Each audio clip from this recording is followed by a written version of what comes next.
في القضية المهدوية هنالك أكثر من 6000 رواية، حتى في صحيح البخاري توجد هذه الروايات، طبعا مع تعرض هذه الروايات للنوع من التعتيم في البخاري، ولكنها صريحة في كتب أخرى.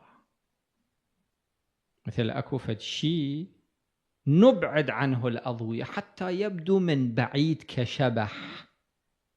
القضية المهدوية موجودة في البخاري كشبح يبدو من بعيد، حتى في البخاري.